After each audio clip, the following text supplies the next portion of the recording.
जय हिंद आप सभी को।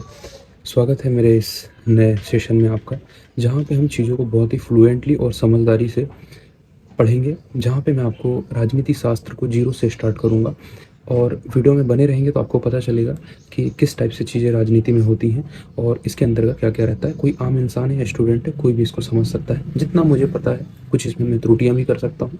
तो आप इन चीज़ों को, बहुत कम संभावना रहेगी त्रुटियों की, लेकिन आप इन चीज़ों को समझते हुए और बहुत अच्छे से एक राजनीति को जान सकते हैं कि क्या-क्या चीज़ें रहती हैं और आपके लिए बहुत सिंपल हो जाएगा। कई बार हम न्यूज़पेपर पढ़ते हैं, अभिव्यक्ति आता है, उसमें कई सारी चीज़ें आती हैं, तो उसमें हमें बहुत कन्फ्यूज़न होता है। स्टूडेंट जो होता है चीज़ों में, जब राजनीति की चीज़ें आती हैं, उनके जो शब्द आते हैं बहुत ही टफ हो जाती हैं, तो उनको समझने में काफ़ी दिक्कत जाती है। तो उन सभी चीज़ों को, इसको समझने के बाद उन सब चीज़ों को समझना बहुत ही आसान हो जाएगा। तो मैं इन चीज़ों को समझाता हूँ आपको और ज़ीरो से स्टार्ट कर रहा हूँ। मेरा परिचय बिल्कुल भी आवश्यकता नहीं है आपको जानने की। मैं क्या कर रहा हूँ, मैं क्या हूँ, क्या नहीं हूँ, इनसे आपको कोई मतलब नहीं होना चाहिए। आपको पूर्ण रूप से इस वीडियो से मतलब होना चाहिए। धीरे-धीरे जब हम वीडियो में आगे बढ़ेंगे, तो मेरा परिचय भी आप खुद जान जाएँगे। तो हम पॉलिटिकल साइंस स्टार्ट कर रहे हैं। देखिए, एक किताब होती है, किताब का नाम जो है, मान के चलिए कि जैसे साइंस होता है, पॉलिटी होता है, हिस्ट्री होता है, फिजिक्स, केमिस्ट्री, वैसी एक किताब है, उसका नाम है भारतीय संविधान। उसके अंतर्गत लेसन होते हैं कई सारे किताब में, वैसे इसमें कई सारे लेसन को ही अपन भाग बोल सकते हैं। तो भारतीय संविधान एक किताब है जिसमें 22 भाग हैं और उन 22 भाग के अंदर छोटे-छोटे टॉपिक होते हैं, उनको अनुच्छेद बोल देंगे। तो हमारे भारतीय संविधान एक किताब है, उसके अंदर 22 भाग हैं, 395 अनुच्छेद हैं। और किताब के अलावा क्या होता है, कभी-कभी अलग से एक्स्ट्रा नोटबुक होती है अलग से, तो वो किताब को हम बोल सकते हैं अनुसूची की वाली किताब है। तो 22 भाग हैं, 395 अनुच्छेद हैं और 12 अनुसूचियाँ हैं। अब आपको एक चीज़ बताता हूँ, आपने सुना होगा आईपीसी धारा, सीआरपीसी, कन्फ्यूज़न होता है यार। आईपीसी जो होता है वो इंडियन पीनल कोड है, जो पुलिस जो काम को करती है ना, उसको आईपीसी की धारा में रखा जाता है, वो आईपीसी की धारा लगती है। लेकिन जब यही कोर्ट की बात आती है, तो क्रिमिनल प्रोसीजर कोड लगता है, जो कि सुप्रीम कोर्ट, हाई कोर्ट, जिला कोर्ट, इनके तहत लगता है। ठीक है, तो समझ में आया आईपीसी और सीआरपीसी, तो ये चीज़ क्लियर हो गई। अब हम सबसे पहले अनुच्छेद को अनुच्छेद बोल रहा हूँ, अनुसूची को खत्म कर देते हैं। पतली सी किताब है, इसलिए इसको थोड़े से पॉइंट में निपटा देते हैं। तो 12 अनुसूचियां। सबसे पहली अनुसूची बोलती है भारत राज्यों का संघ है। देखिए क्या है, राज्यों का संघ है, मतलब क्या है, एक यूनियन है, मतलब कई सारे राज्य मिला के भारत बना है।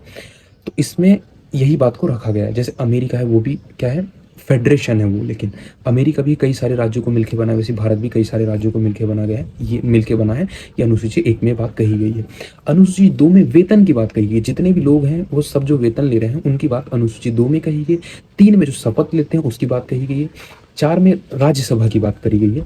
5 में एसटी एससी के लिए सीट की बात करी गई है। 6 में जो है पूर्वोत्तर राज्य की बात की गई है। पूर्वोत्तर राज्य में कौन कौन, त्रिपुरा, मिजोरम, मेघालय, असम, इन चारों की बात। इसके बाद 7 में जो है 7 से शक्तियों का विभाजन की बात की गई।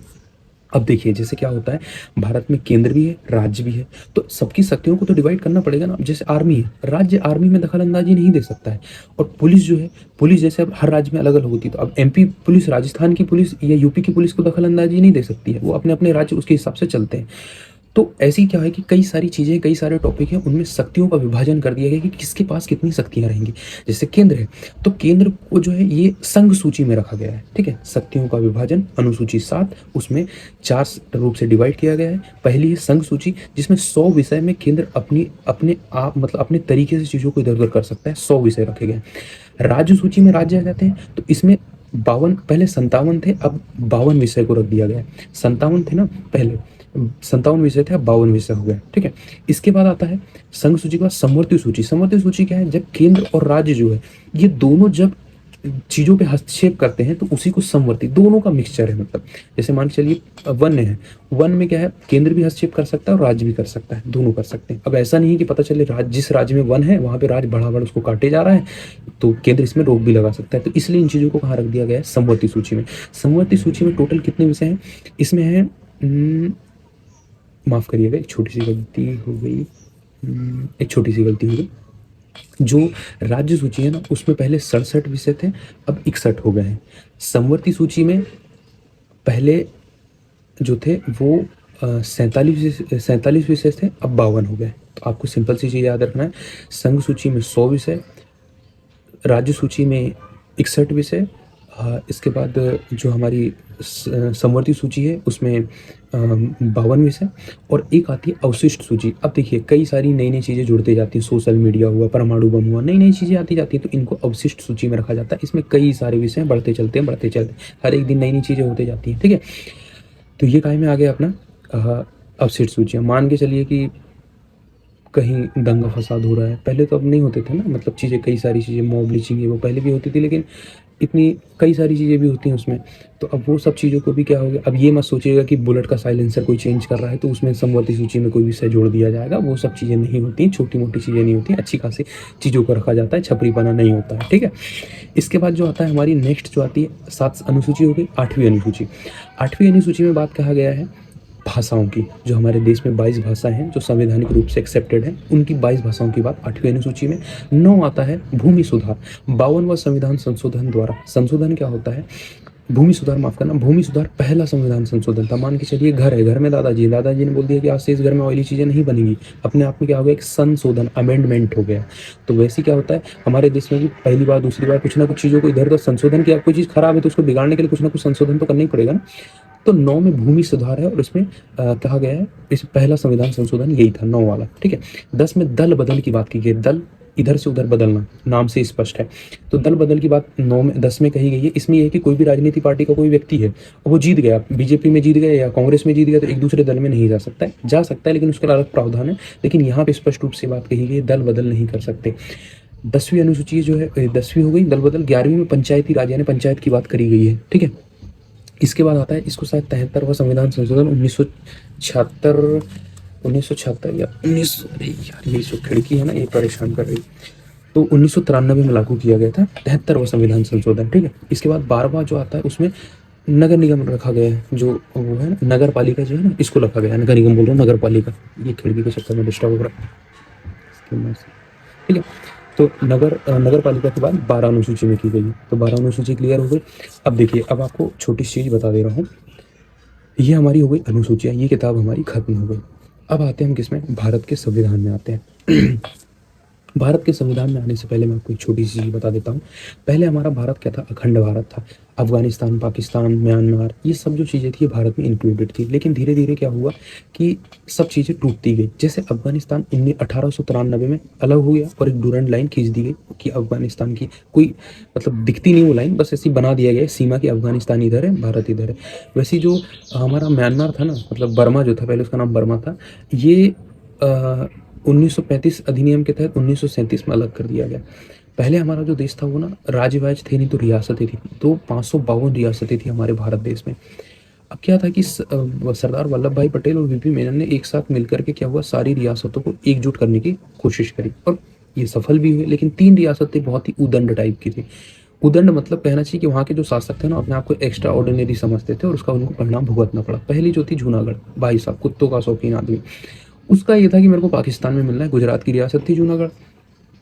मूड खराब हो गया वल्लभ भाई पटेल जी का, चले गए। बोले साला यहाँ की जनता हिंदू है और तुम मतलब चाह रहे हो पाकिस्तान में मिलना, और यहाँ की जनता मुस्लिम भी है, मुस्लिम और हिंदू दोनों थी वहाँ पे। तो वो लोग चाह रहे थे हम अपना भारत देश में रहना चाह रहे हैं, लेकिन वहाँ का जो मतलब शासक था ना, मतलब अलग ही दिमाग का था। 120 130 शायद नहीं, शायद 1200 कुत्ते के पालने का शौकीन हो गया था, पाला था उसने, शौकीन था वो। तो वहाँ की जनता नहीं चाह रही थी, उनको भारत देश से प्रेम था। हिंदू मुस्लिम कई सारे लोग थे वहाँ पे, सब मतलब खुश थे अपने आप में। वो जबरन में अपना दिमाग चलाया जा रहा है जिन्ना के मतलब चक्कर में। तो वहाँ क्या हुआ कि वल्लभ भाई ने पटेल ने कहा कि एक काम करते हैं, जनमत संग्रह करवा लेते हैं। तो जनता ने बोली हमको भारत में रहना, भगा दिए उसको, वो भाग गया, छोड़ के पाकिस्तान भाग गया अपने कुत्तों को लेके। तो हुआ ये कि जूनागढ़ रियासत को जनमत संग्रह के द्वारा भारत में मिला लिया गया। अब एक नए आए हमारे हैदराबाद के निजाम, शायद हैदर अली थे, पता नहीं उनका नाम याद नहीं मुझे, तो उनने भी बोल दिया नहीं करना है। तो वहाँ पे ऐसा था कि जनता से नहीं पूछा जा सकता था, कुछ कंडीशनें थी। तो अब क्या होता है, भ्रष्ट भी रहते हैं कई सारे लोग जो इधर उधर कर देते हैं चीज़ों को। तो वल्लभ भाई पटेल ने क्या किया कि पुलिस की ड्रेस पहना और ऑपरेशन पोलो कर दिया, और इसके तहत उस रियासत को मिला लिया। ऐसे एक और नए नमूने थे हमारे हरि सिंह, इनने भी मना कर दिया था, लेकिन देश आज़ाद होने के बाद 26 अक्टूबर 1947 को उसको भी मिला लिया गया भारत में, कश्मीर को भी, ठीक है। अब क्या आता है, जम्मू कश्मीर को, ठीक है। अब ये हो गई रियासतें। ये रियासतें ना पहले ना ऐसे पूरे पार्ट में बाँट दिया गया था, मतलब अब मान के चलो 60-70 रियासतों का एक पार्ट बना दिया गया, ऐसे कई सारे पार्ट। तो ABC पार्ट में पहले पार्टीशन था, उतना ज़रूरी नहीं है, ठीक है। अब इसके बाद हम देखते हैं कि जब हमारा देश आज़ाद हो गया, सब चीज़ हो गया, तो क्या हुआ कि अभी रियासतें मिल गई, सब हो गया। एसके-धर कमेटी और JVP कमेटी बनी थी। इनने कहा कि हम मतलब भाषाई आधार पर ना राज्यों की मांग उठने लगी थी, तो ये 2 कमेटी बनाई गई। दोनों ही कमेटी ने 1948 में भाषाई आधार पर राज्यों की मांग की जो गठन है उसको निलंबित, मतलब उसको निष्कासित कर दिया कि नहीं, ये नहीं बनेगा, मतलब मना कर दिया कि भाषा के आधार पर नहीं बना सकते आप, ठीक है। अब आंध्र प्रदेश में क्या हुआ, एक श्री रामुलु पट्टू थे, एक व्यक्ति थे, उन्हें 56 दिन की भूख हड़ताल रखा और भाई साहब वो उनकी मृत्यु हो गई। अब भड़क गए लोग, जवाहरलाल नेहरू भी टेंशन में आ गए, क्या करें। तुरंत आओ देखा ना ताओ देखा, 1 अक्टूबर 1953 को भाषाई आधार पर आंध्र प्रदेश सबसे पहला राज्य बन गया। अब जैसे ही वो बना तो और लोग बढ़ गए, महाराष्ट्र वाले बोलने लगे महाराष्ट्री, राजस्थान वाले राजस्थानी, ऐसे मतलब इस टाइप से सब लोग अपने अपने तौर तरीके से भाषाई आधार पर राज्यों के गठन के लिए मांग को और ज़्यादा बढ़ने लगी। तो एक आयोग बनाया गया, फजल अली आयोग, 1953 में ही बना दिया गया। इनने कहा कि ठीक है, हम पहले थोड़ा सा निरीक्षण करते हैं, इसके बाद बताते हैं कि बनाना है या नहीं बनाना है। इनने 3 साल निरीक्षण किया और 1956 में अपनी रिपोर्ट दी और बोला कि भाषाई आधार पर राज्यों की गठन होना चाहिए, ठीक है। तो इस टाइप से फिर क्या हुआ, भाषाई आधार पर राज्यों का गठन चालू हो गया। अब क्या हुआ, पेप्सू था एक राज्य, तो पेप्सू मतलब पंजाब, हरियाणा, चंडीगढ़, हिमाचल प्रदेश, इन सब का था। तो इसके लिए ना एक सह आयोग बनाया गया था 1966 में। इनने भी मांग अपना रिपोर्ट दी और इनने भी बोल दिया कि ये भी अलग अलग हो जाना चाहिए। इस टाइप से पेप्सू बना। ये चीज़ समझ में आ गई। अब आते हैं हम लेसन 1 भाग 1, भारत, ये संघ और राज्य क्षेत्र, ठीक है, संघ और राज्य क्षेत्र, यानी लेसन 1 का नाम क्या है, संघ और राज्य क्षेत्र, union and its territory. First ही आ गया। अब भाग 1 में 4 अनुच्छेद हैं, पहला, दूसरा, तीसरा, चौथा, चारों को समझेंगे। पहला ये बोलता है भारत राज्यों का संघ, मतलब India is the union of state, मतलब यूनियन जो है उनका यूनियन है, इंडिया जो है वो इस संघ है, यूनियन है ना। जैसे अमेरिका जो है ना वो फेडरेशन है, एक होता है फेडरेशन, एक होता है कोफेडरल, ठीक है, परिसंघ, इस टाइप से होता है। तो अमेरिका के जो राज्य हैं, जैसे वहाँ भी राज्य हैं, तो वो क्या है, आपस में जुड़ भी सकते हैं और टूट भी सकते हैं, लेकिन भारत के राज्य एक बार मिल गए हैं, वो जुड़ गए हैं तो टूट नहीं सकते, इसलिए भारत एक यूनियन है, ठीक है। तो भारत, ये अनुच्छेद 1 में ये बात कही गई, तो भारत राज्यों का संघ है। अनुच्छेद 2 में ये कहा गया है कि जो विदेशी भूमि है उसको भारत अपने अंदर मिला सकता है। सिक्किम एक राज्य था, वो पहले ना अपने देश में नहीं था, वो कहाँ पे था, वो अलग था, अपने आप में अलग था। तो सिक्किम ने क्या हुआ कि बोला कि मेरे को भारत में मिलना है। तो एक 35वां संविधान संशोधन किया गया 1974 में। सिक्किम ने बोला पहले मैं 1 साल के लिए सह राज्य बनना चाहता हूँ भारत का, विदेशी भूमि थी तो उसको 1 साल के लिए सह राज्य बना लिया भारत में, मतलब 1 साल रह के देखना चाहता हूँ, मेरे को जम भी रहेगी नहीं तो मैं अलग हो जाऊँगा। तो सह राज्य बना 35वां संविधान संशोधन 1974 के तहत। उसको जम गया तो 36वां संविधान संशोधन हुआ 1975 में और उसको पूर्ण रूप से भारत का राज्य बना लिया गया सिक्किम को। ऐसे सिक्किम 1975 में भारत से मिला था। समझ में आया, ठीक है। अनुच्छेद 2 भी समझ में आ गया, विदेशी भूमि को भारत में मिलाना। तीसरा जो है कि हम भारत के अंदर जो राज्य है ना उनको क्या कर सकते हैं कि उनकी सीमा, उनके क्षेत्र, उनको इधर उधर कर सकते हैं। अंदर भी हम, मतलब जैसे जैसे मध्य प्रदेश है उसमें छत्तीसगढ़ इंक्लूड था तो उसको तोड़ के अलग बना दिया, क्यों, ताकि जो शासन है उसको चलाने में आसानी जाए, तो जैसे उसको अलग कर दिया गया। तो वह उस बात को अनुच्छेद 3 में कहा गया है। अब 4 में क्या कहा गया है, 4 में ये कहा गया कि जो तीनों अनुच्छेद है ना, इसके लिए संसद को राष्ट्रपति के हस्ताक्षर की आवश्यकता नहीं है, सुप्रीम कोर्ट के हस्ताक्षर की आवश्यकता नहीं है, उसके आदेश की आवश्यकता नहीं है। अब मान के चलिए कोई विदेशी राज्य वो मिलना चाह रहा है, अब इधर हस्ताक्षर करने में पता चले उसका मन पलट गया, तो इतना कौन इतना टाइम लेगा राष्ट्रपति के लिए, और जो चीज़ जो अच्छी हो रही है उसके लिए मिला लो, बस बात खत्म। तो अनुच्छेद 4 में ये बात कही गई कि ये तीनों ही अनुच्छेद जो है, ये अनुच्छेद खास करके अनुच्छेद 2 और 3 है, इसके लिए, इसमें काम करने के लिए हमें राष्ट्रपति के हस्ताक्षर की आवश्यकता नहीं है। अब जब आगे हम पढ़ेंगे कि राष्ट्रपति की जो शक्तियां हैं और जो साइन करने वाली जो चीज़ें हैं, स्वीकृति, एक्नॉलेजमेंट वाली जो चीज़ें हैं, अनुच्छेद 368 में रखी गई है। तो हम ये बात भी कह सकते हैं कि अनुच्छेद 2 और अनुच्छेद 3 को अनुच्छेद 368 के बाहर रखा गया है। तो भाग 1 समझ में आ गया, संघ और राज्य क्षेत्र, भाग 1 समझ में आ गया, अनुच्छेद 4 समझ में आ गया, ठीक है। अब एक ना छोटी सी बात बता रहा हूँ, हमारे देश में क्या है कि राष्ट्रपति वेतन भी जान लो भाई साहब, 5 लाख रुपए मिलते हैं राष्ट्रपति को सैलरी के रूप में। जो उपराष्ट्रपति है, लोकसभा का जो अध्यक्ष है, राज्यसभा का जो अध्यक्ष है, वैसे उपराष्ट्रपति ही राज्यसभा का अध्यक्ष होता है, बाद में हम पढ़ लेंगे, इनकी सैलरी 4 लाख रुपए होती है। इसका जो राज्यपाल है, राज्यसभा का उपाध्यक्ष और जो लोकसभा का उपाध्यक्ष है, इनकी सैलरी 3.5 लाख रुपए। इसके बाद सुप्रीम कोर्ट का जो न्यायाधीश है, उनकी जो सैलरी है 2.8 लाख है। इसके बाद सुप्रीम कोर्ट का जो अन्य न्यायाधीश और जो हाई कोर्ट का जो न्यायाधीश है, चीफ जस्टिस जो है, उनकी सैलरी जो है, सीएजी जो है, सीएजी सुना होगा, यूपीएससी अध्यक्ष सुना होगा, आरबीआई गवर्नर हुआ होगा, इन सब की सैलरी जो है 2.5 लाख है। ये छोटी सी चीज़ जानने लायक थी, ठीक है। अब मैंने आपको बताया था कि शक्तियों के विभाजन में मैंने आपको संघ सूची, राज्य सूची और समवर्ती सूची बताया था। तो मैंने आपको बताया था कि पहले संघ सूची में जो थे, मतलब राज्य सूची में 67 विषय थे, अब 61 हो गए। तो पहले ना उसमें 67 थे। तो जो 5 विषय है ना, उनको 42वें संविधान संशोधन द्वारा 1976 में समवर्ती सूची में मिला लिया गया। तो 5 विषय कौन कौन से थे जानना बहुत जरूरी है। पहला है शिक्षा, दूसरा है नापतोल, तीसरा है जनसंख्या नियंत्रण, चौथा है वन एवं वन्यजीव अभ्यारण्य और पांचवा न्यायालय, यानी जो न्यायिक प्रक्रिया है उनकी बात की गई। 5 विषय चीज़ समझनी थी, ठीक है। तो हमने आज एक भाग 1 पढ़ लिया है। आपको ये चीज़ उम्मीद है मुझे बहुत अच्छे से समझ में आ गई होंगी। अब जो है हम कल भाग 2 को, मतलब नेक्स्ट वीडियो में भाग 2 को पढ़ेंगे, जिसमें अनुच्छेद 5 से लेकर 11 तक हम चीज़ों को समझेंगे। इसी टाइप से चीज़ें कंप्लीट होते जाएंगी। तो छोटी छोटी चीज़ें आपको समझ में आ गई होंगी, अनुच्छेद भी, सारी चीज़ें, अनुसूचियाँ भी। धन्यवाद आपका इस वीडियो को देखने के लिए। जय हिंद।